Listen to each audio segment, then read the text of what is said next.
y en momentos en que la industria manufacturera enfrenta una instancia bisagra de su historia, Fundación Fundar acaba de presentar un trabajo sobre la industria, sobre el futuro de la industria, denominado ¿Qué hacemos con la industria precisamente? Es un poco los temas que me interesa conversar ahora con el doctor Daniel Steingart, director de Planificación Productiva de la mencionada entidad y coautor del trabajo. Buen día, Daniel, ¿cómo estás? ¿Qué tal? Buen día, Niño. Gracias por la invitación. Por favor, un gusto. Bueno, coincidís en que la industria manufacturera atraviesa un momento delicado, por lo menos, ¿no? Sí, la industria manufacturera tiene un 2024 bastante malo. Este año la producción industrial más o menos va a terminar cayendo un 11% contra el año anterior. Y viene, si vos mirás, desde el 2011, en líneas generales viene en caída la producción industrial en Argentina, más allá de algunas recuperaciones parciales. Hoy la producción industrial en Argentina es más de 20% inferior de lo que fue en ese año. Y en esa caída se da no solo por la recesión, sino también el set, digamos, de políticas actuales no es particularmente favorable al grueso de la industria. No es considerado un sector particularmente estratégico dentro de la mirada actual del gobierno.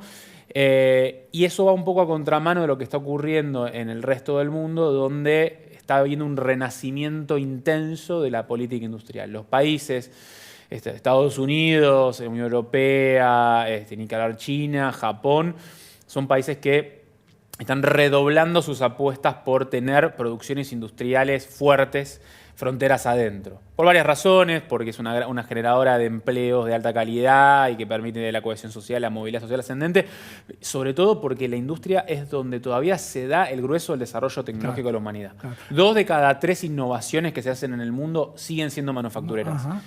Más allá del auge de los servicios, del software, el grueso de la innovación en el mundo es manufacturera y quien domina esas tecnologías domina el mundo. Por supuesto. ¿Y cómo sería la Argentina sin un sector industrial?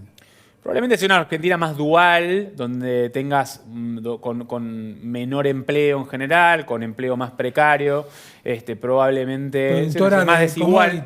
Productora de commodities. Productora de commodities, sí. Y sobre todo lo que tiene el sector industrial es que es el sector que tiene mayores efectos multiplicadores en la economía. Es decir, los empleos indirectos que te genera en promedio la industria por cada puesto directo son más altos que el resto de los sectores. La industria manufacturera en promedio te genera empleos de mitad de tabla muy para arriba. La formalidad es más alta, los salarios son 45% más altos que el resto del sector privado. También en Argentina, contrariamente a lo que se cree, la industria es el principal innovador. Más de la mitad de los gastos en investigación y desarrollo que hacen las empresas en Argentina, que no es mucho, hay que decirlo, viene de empresas industriales. Es decir, que dentro de lo poco que innovamos, el grueso son empresas industriales. Y también la industria manufacturera en su conjunto explica más de la mitad de las exportaciones de Argentina. Obviamente, con valor agregado, que no es poco. Claro, ahí te estoy contando todo lo que es industrialización del agro, ¿sí? Pellets y aceite de soja entra en industria, carnes y también el resto de lo que son las manufacturas que no son de origen agropecuario. ¿Sí? Es decir, que tiene un rol muy importante la industria y sigue ocurriendo eso en el mundo. Porque hay a veces miradas que dicen la industria ya es algo del pasado, 1940, 1950, hoy el mundo va por otro lado y lo cierto es que el mundo, para el lado que va, es un lado industrial. Ahora bien, algo que nosotros decimos en este documento que publicamos es que si bien hablamos a veces de la industria como si fuera un todo homogéneo, la verdad es que las situaciones dentro de la industria son muy diferentes. Nosotros dividimos a la industria en distintos sectores. La agroindustria tiene características productivas de inserción externa que son muy diferentes a la industria textil. A su vez, la industria farmacéutica tiene características muy diferentes a las demás. Es muy innovadora, tiene salarios muy de mitad de tabla para arriba, pero quizás no exporta tanto como la agroindustria. Y después tenés otros sectores, como que te diga el ensamble de celulares en Tierra del Fuego, que tiene otras características que, el valor agregado que generan es mucho más escueto. Entonces, lo que nosotros planteamos es, Argentina, dentro de los distintos sectores industriales, no necesita tener toda la producción industrial. Ningún país se especializa en todos los productos industriales. Siempre hay una división del trabajo. Y lo que nosotros decimos es, hay ciertos sectores que fueron muy promovidos por la política industrial de los últimos 20 años, quizás el mayor ejemplo de eso es el ensamble de celulares de Tierra del Fuego, que para el dinero que pone el Estado es poco el resultado que genera. Digamos, sale $1.000 millones al año. De alguna forma estás diciendo de que no hay lugar para todas las industrias. Nosotros decimos, efectivamente, vos tenés que priorizar. Y no solo eso. ¿Quién haría esa selección? ¿Un tipo darwinismo por selección natural o una gestión política? Quiero poner un dato, ¿no? El régimen de promoción industrial de Tierra del Fuego se hizo para poblar la isla en los años 70 por cuestiones geopolíticas, el conflicto con Chile por el canal de Beagle, más adelante el tema Malvinas. Y todo eso sirvió para poblar la isla. Ahora, cuando yo miro en términos productivos, ¿qué genera?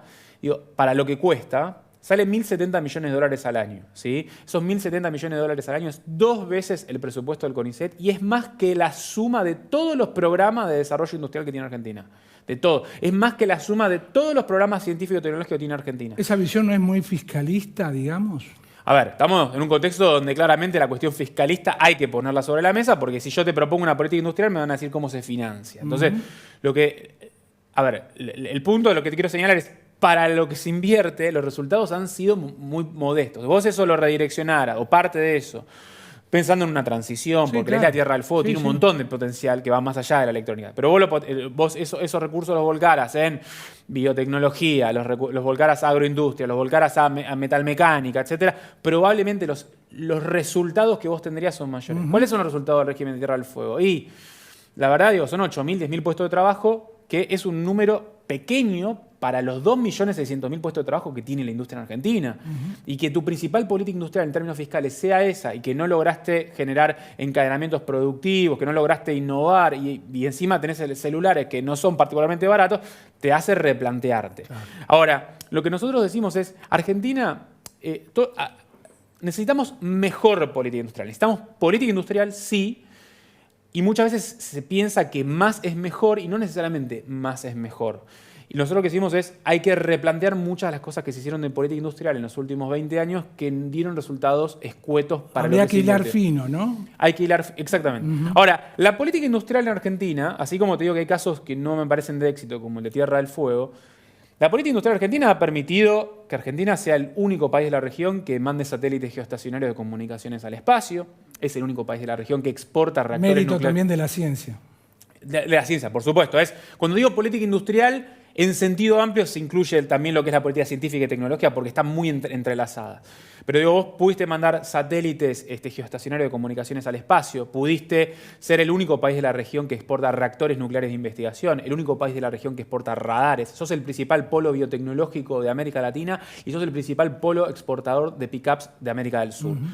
Eso sin política industrial no hubiera existido. ¿A qué me refiero por política industrial? Bueno, sin intervención del Estado, volcando recursos, alterando, entre comillas, los incentivos del mercado. Ahora, vos, y ahí tenés casos de éxito. Está perfecto. En el trabajo de ustedes me parece muy interesante la explicación que hacen de cómo los países desarrollados invierten en políticas industriales. Por supuesto. Y Argentina, que creo que está en el cero y a ver, moneda, este año no creo que haya pasado el cero. Este año es poquísimo.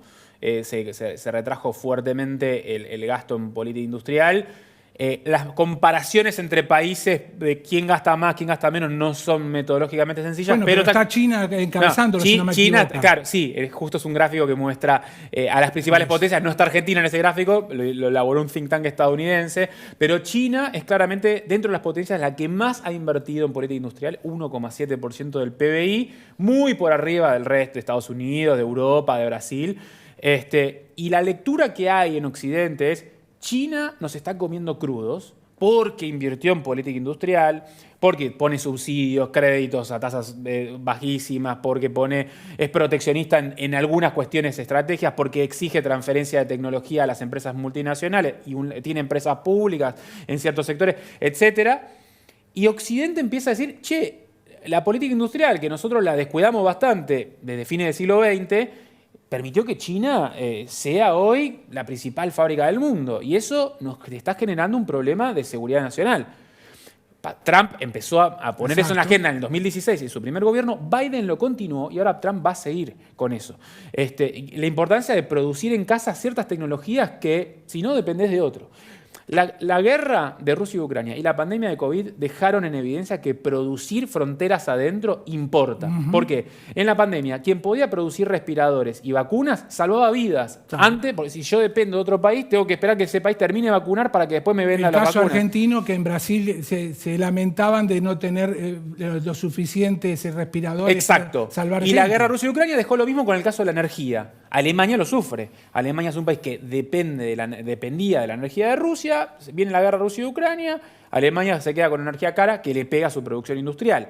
Estados Unidos, en cambio, que tiene autosuficiencia energética, es mucho más resiliente en eso. Entonces, producir fronteras adentro te da márgenes de autonomía muy grandes. Entonces, Estados Unidos, ¿qué está viendo? Básicamente, China produce semiconductores, produce vehículos eléctricos, produce paneles solares, produce toda una serie de tecnologías centrales para el mundo que se viene y que ellos están quedando atrás. ¿Y qué tendría que hacer la Argentina? ¿Qué nichos tendría que ocupar? A ver, Argentina, por ejemplo. Cuando yo digo, Argentina tiene múltiples sectores industriales. Necesitas muchos de esos. Necesitas agroindustria, hay un montón de industrias que le agregan valor a los recursos naturales, que vos las necesitás, digo, desde celulosa que le agrega valor a la madera, desde gas natural licuado y petroquímica que le agregan valor al gas de vaca muerta, por ponerte otro ejemplo. Necesitas industrias proveedoras de los recursos naturales, necesitas bienes de capital ligados a la minería, necesitas maquinaria agrícola que sean bienes de capital, claro, que abastezcan al agro. Vos con eso generás cadenas productivas más largas, más densas, mucho más efectos multiplicadores en torno a los recursos naturales. Y también necesitas apostar por las industrias más complejas que Argentina tiene de qué enorgullecerse, que son las industrias del conocimiento, farmacéutica, biotecnología, satelital, nuclear, y eso requiere inversión pública del Estado en ciencia y tecnología, en universidades, en compras públicas, etcétera, etcétera. Eso como un pantallazo general. Con las industrias tradicionales, textil, indumentaria, muebles, hay muchísimas pymes allí. Ahí también hay oportunidades, creo yo, que vos tenés que lograr ir hacia segmentos de mayor calidad y mayor valor agregado, donde puedas diferenciarte por producto y no competir tanto con Asia, que en las últimas décadas ha sido un tsunami competitivo, y no podemos depender tanto de la protección en estos sectores, ¿no? O sea, nosotros cuando hablamos de política industrial no decimos llename de aranceles y llename de pararancelarias. Argentina hizo eso en los últimos 15 años y muy bien no nos fue, terminamos con productos caros, no lograste incentivar mucha innovación. La pregunta es cómo nos va a ir en el 2025 si sigue la apertura comercial a través de regulaciones y caída de aranceles. Nosotros lo que decimos en el documento es la apertura comercial es en un marco de un plan donde vos haces reforma tributaria que favorezca a los sectores transables, en el marco de inversión en infraestructura, en el marco de políticas sectoriales, en el marco de inversión en el sistema de ciencia y tecnología, en el INTI, en el INTA, etcétera, tiene un sabor totalmente distinto que la apertura comercial en abstracto.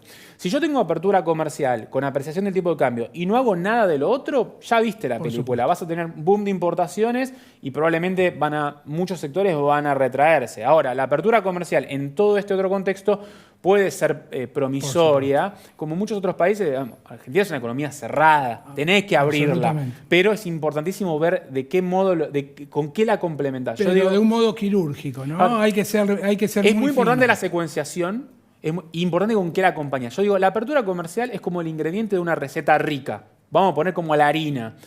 Si yo solo como harina, no me nutro y probablemente me voy a enfermar. Ahora, si yo la harina la complemento con azúcar, con aceite, con huevo, con algún vegetal, tengo una receta rica, una tarta rica, y eso sí me nutre. Y eso buen ejemplo. Gracias, Daniel. Gracias, Nino. Muy interesante todo lo que comentás y bueno, un poco las conclusiones del trabajo sobre el futuro de la industria nacional. Muchísimas gracias. Gracias a vos, Nino. Doctor Daniel Steingart, director de Planificación Productiva de Fundar. Nosotros nos vamos, volvemos la semana que viene. Chao, muy buen fin de semana para todo el mundo.